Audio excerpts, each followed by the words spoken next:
Eagles. Eagles. Welcome in, ladies and gentlemen, to the JAKIB Halftime Show. Marc Farzetta joined by Bill Colarulo of Legal Hands to the Face podcast. John McMullen will be joining us from Raymond James Stadium coming up in just a minute, where the Eagles lead 13-3 over the Tampa Bay Buccaneers. Bill, one of the things we got into in the pregame show was whether or not the Eagles were going to be able to force turnovers in this game, something the Bucs have not been able to do. Reed Blankenship steps up, makes his first interception of the season, then Jalen Carter with a punch-out to get the Eagles the ball back, so they get 3 more points by the end of the half. That's one of the things that jumps out to me, is their ability to take that football away from Baker Mayfield and the Bucs. You have to be happy as an Eagles fan with this defense coming into this game. We haven't really seen the playmaking ability on that defensive side of the ball the first 2 weeks. This game, they come in on a Bucs team that's only given up 1 sack, committed 0 turnovers. Eagles already have 2 sacks in that first half, 2 turnovers in that first half, and they've held this Bucs offense to only 87 yards. Really happy with what I'm seeing from the defense. And I know one of the things you're really excited about is specifically the interior of that defensive line. Jalen Carter, we just mentioned, talking about him punching out the football. Him, Fletcher Cox getting a push, and Tuiapulopu also making that great play to get into the backfield to get a sack for himself as well. So these defensive tackles have eaten so far in the first 2 games of this season, and they're eating again tonight. Absolutely, and how exciting is it to see a young player like Jalen Carter stepping up week after week. What a great play on that fumble forced. Going down the field, chasing that running back, just a really big hustle play. We knew how good he was getting after the quarterback and stopping the run, but that is just a straight hustle play from a young player. Love what we're seeing from our defensive tackles. Would like to see a little bit more from our edge. But, hey, you can't complain. We can't have everything. We got a turnover. We got 2 sacks. I'll take it. All right, how about this? When it comes to the passing game of the Eagles, it was one of the most talked about things over the last 11 days between games. Have they quenched your thirst so far to see a good passing game with Brian Johnson and obviously Jalen Hurts?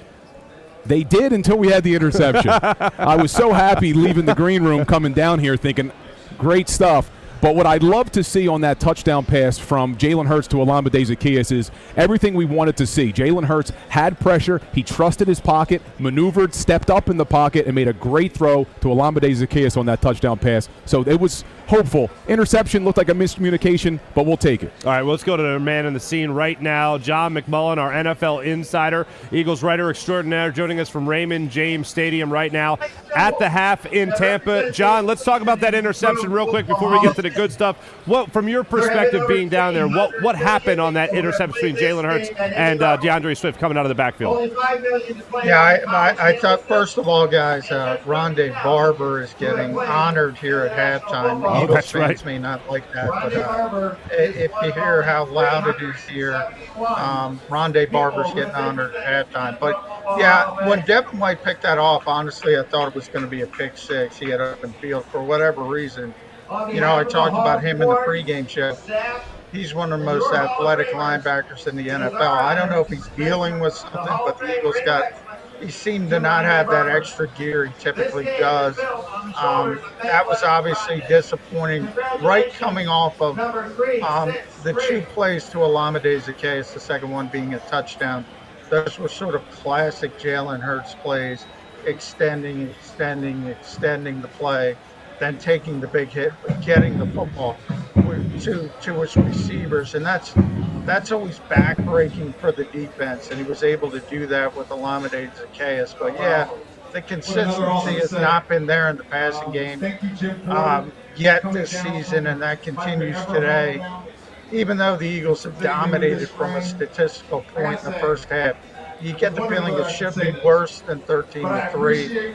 Eagles are in control, obviously, but they left a lot of things on the table.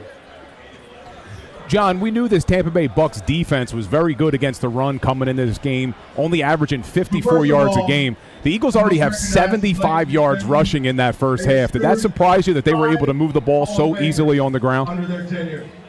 Yeah, a little bit. I said the over-under, was probably going to be 50 for DeAndre Swift. He's at 38 in the first half and only had 5 carries. What the Eagles did well is they showed, they showed pass and they ran on those type of environment early in the game, and Tampa Bay was kind of caught off guard. So They did a good job. Anytime you can garner anything positive against this run defense, it certainly is good. And 75 yards at the half, if that turns into 150, that's a really, really productive day. If they take away that turnover, they cashed in on some opportunities Baker Mayfield's giving them. The defense is playing tremendously. I heard you guys talking about Jalen Carter. He Mike Tyson that football out. I mean, that was a knockout punch to Rashad. There was nothing White can do. And Baker Mayfield, man, I'll tell you live, he is just constantly late with the football. He had a touchdown to Mike Evans, allowed Sidney Brown to get back in for a pass breakup. And that interception by Reed Blankenship, tremendous play by Reed, but really, really late throw over the middle by Baker Mayfield. Justin Evans obviously now out of the game with that neck injury, so the Eagles are shaking up their secondary even more. Josh Jobe already in there getting the start on the outside corner. You're seeing James Bradbury play in the slot, and now Sidney Brown in playing a little slot as well and the safety position. What are you making of the defensive replacements so far in this game, John? Well, I think kind of what I said in the pregame as well, the defensive front, the pressure is going to tell the tale, and Baker's just not comfortable. It looked early in the game he had something. He was going after Josh a little bit. Mike Evans was getting open. Chris Godwin was getting open. But he just doesn't feel comfortable because he knows that pass rush is coming, particularly from the interior. Fletcher Cox, Jalen Carter shared a sack, Marlon Tuipulotu. But more than the sacks, it's just the constant pressure. And Baker's hurrying up. He feels it. He's not making good decisions. And that secondary's holding up, I think, because the front has played so well. Yeah, John, the Eagles are up 13-3. Like you said, it could be a lot worse. What do you expect from this Tampa Bay Bucs offense in this second half? They can't seem to block the interior there, but do you expect Baker Mayfield to take shots deep to Mike Evans? Well, I don't know if I'll have time to take deep shots, but he did have something going a little bit early, going to the outside, kind of figuring out where Bradbury was going to be. If he was inside, he'd attack Josh Jobe outside. If it were Sidney Brown inside, he would attack Sidney Brown. Then they got away from that. I think they'll try to get back to that at halftime, but again, when a quarterback isn't comfortable sitting back there and surveying the situation, it makes it very difficult. Baker's prone to make mistakes. I mean, his passer rating is 43.8 at halftime. 80 yards passing. He's not comfortable out there. I don't see that changing in the second half. John, I do want to ask you, because they have faced their share of good defensive coordinators or good defensive minds so far this season. 3 straight games now, obviously Todd Bowles being the one tonight. What are they doing against Jalen Hurts, and does it mirror anything that we have seen in the first 2 games with how they've tried to take away the first read of Hurts tonight?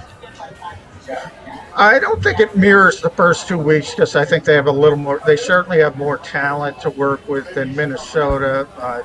Maybe not New England in the same vein with Tampa Bay, but they're a little bit more conservative than those 2 teams when it comes to the blitz.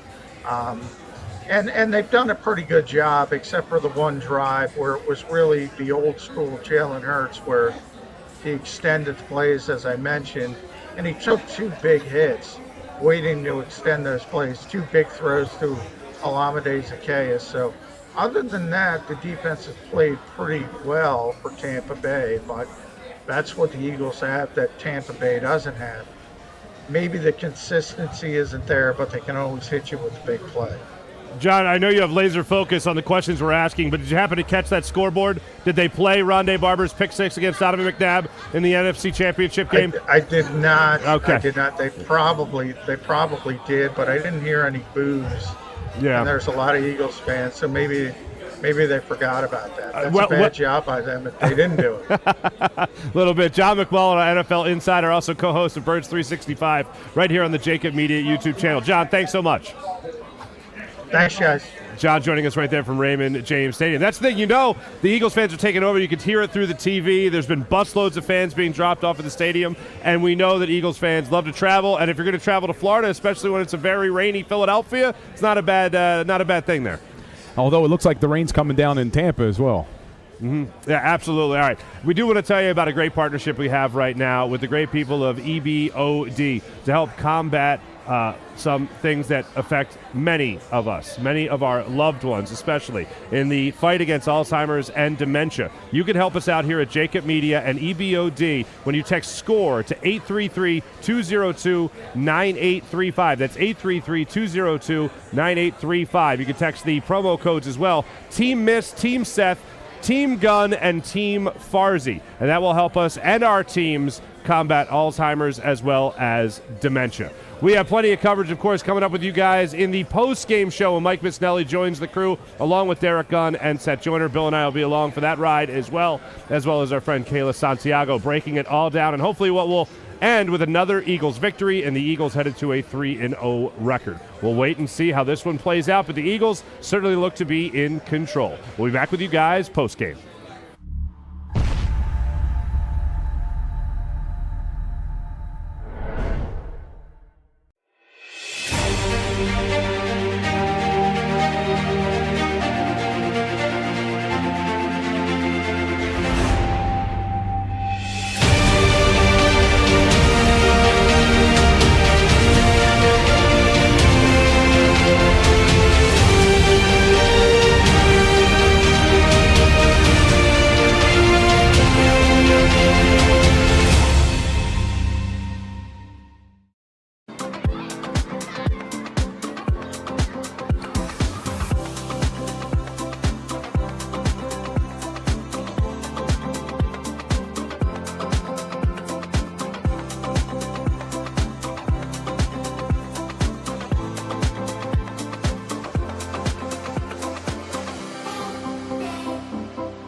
Staffing is not easy, but that's what we do every day, all day.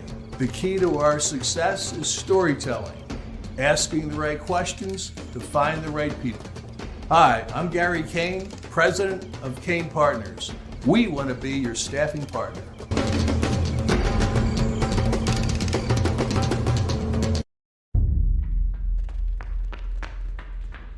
Some say courage is something you're born with.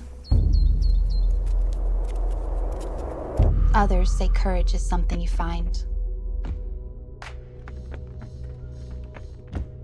In every generation throughout history, courage has been celebrated, sought after, needed. It holds the potential for a life of impact. But what if courage isn't just something you hope for or stumble upon? What if courage is something that can be shaped at a place that inspires you, where leaders invest in you, your community believes in you, and your life becomes something bigger than it could ever be alone?